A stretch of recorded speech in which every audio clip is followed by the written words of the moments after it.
In today's video, we are talking about a very interesting topic, one that is close to my heart, and that is the prophetic prayer for favor in marriage and relationship. Yes, if you are single and you desire to get married, if you are married and you desire God's favor in your marriage, this video is for you. And if you are not married and you just want God's favor in your relationships, in your friendships, in your family, in your place of work, basically in all ramifications of your life, this video is still for you.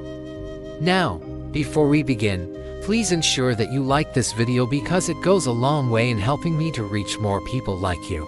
Also, please ensure that you watch this video to the end because towards the end there is always an altar call, or there is always something you will do after watching this video to receive the blessings attached to it.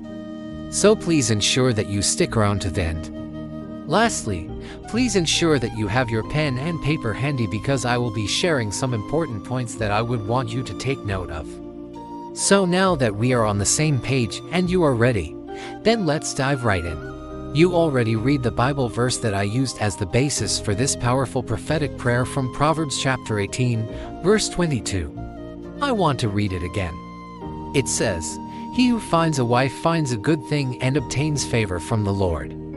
Now, when the scripture says he who finds a wife, it doesn't just mean that you find a wife and then you obtain favor from the Lord.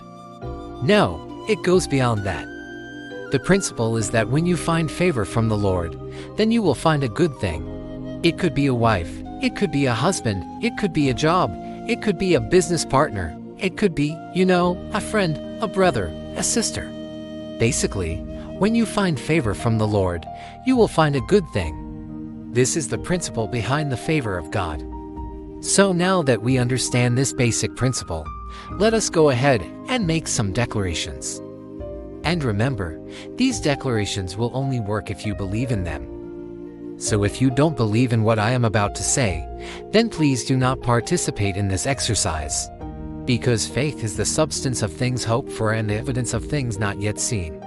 So therefore, you must believe in what I am about to say. So the first declaration is this: by divine favor, let peace rest upon my relationships and family. Peace is one of the greatest things that we need in our relationships. And when I say peace, I don't just mean the absence of war or the absence of disagreement. No, peace is a lot more than that. Peace is when two people agree and they see eye to eye. Peace is when two people can sit down and talk and they can resolve their issues without any third party. That is peace. Peace is when you can sleep and wake up without any worry, knowing that your partner is by your side. Peace is when you can sleep and wake up and you are happy and fulfilled, knowing that your family is complete. Peace is when you feel no threat. Peace is when you feel no fear. Peace is when you feel safe and secure. So therefore, we are making a declaration today. By the divine favor of God, we declare peace into our relationships and into our families. The second declaration is this: by divine favor, let love rest upon my relationships and family.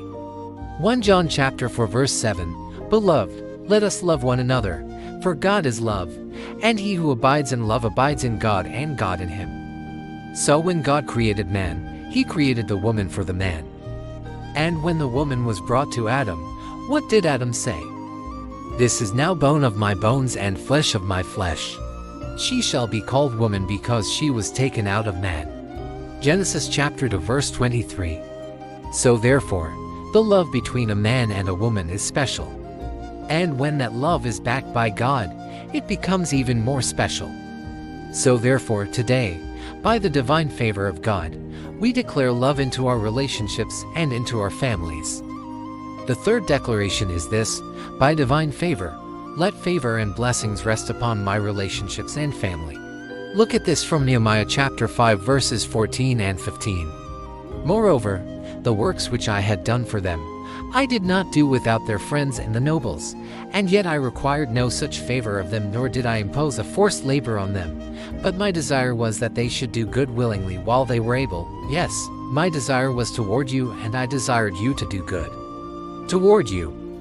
Now, from this passage of scripture, we can see that even when somebody has done something for you, it is expected that you do good back to that person.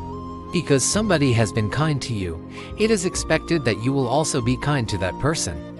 Somebody has been nice to you, it is expected that you will also be nice to that person. So therefore, we are making a declaration today.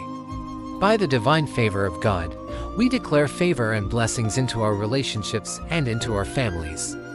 The fourth declaration is this: by divine favor, let joy and laughter never depart from my home. Look at Psalm chapter 103, verses 1 to 5. Bless the Lord, O my soul. Forget not all his benefits, who forgives us all our iniquities, who heals all our diseases, who redeems our life from destruction, and turns things around for us, who crowns us with loving kindness and tender mercies, who satisfies us with good things as with the fatness of the earth, who renews our youth like the eagle that is strengthened, and whose strength mounts up with wings. The Lord makes no mistake. He is good and his mercy endures forever. For the Lord is good and his mercy endures forever. Now, when you read this psalm, what comes to mind is that God is good and his mercy endures forever. So therefore, we are declaring God's goodness over our lives and over our families today. And we are making a declaration that joy and laughter will never depart from our homes.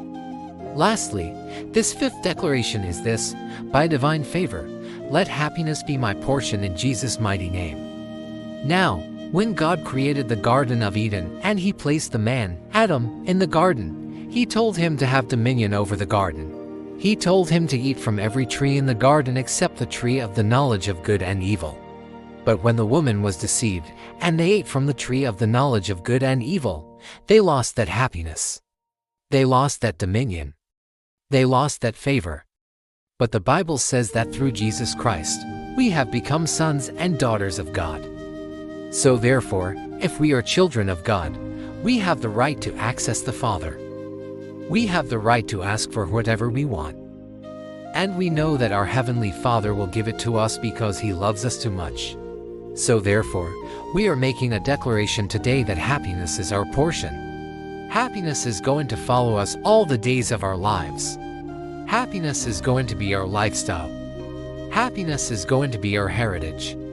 So therefore, by the divine favor of God, we declare that happiness is our portion in Jesus' mighty name. So my beautiful people, these are the 5 declarations that I want us to make today. As you make these declarations, I want you to say it out loud. Don't just say it in your mind. Say it out loud. And while you are saying it, visualize yourself saying it. Visualize yourself enjoying it, because when you visualize something, it brings it into reality. So therefore, as you are making these declarations, I want you to visualize it. I want you to feel it. I want you to enjoy it. And lastly, my beautiful people, as you go about your day today, I want you to know that you are blessed. You are blessed beyond your wildest imaginations.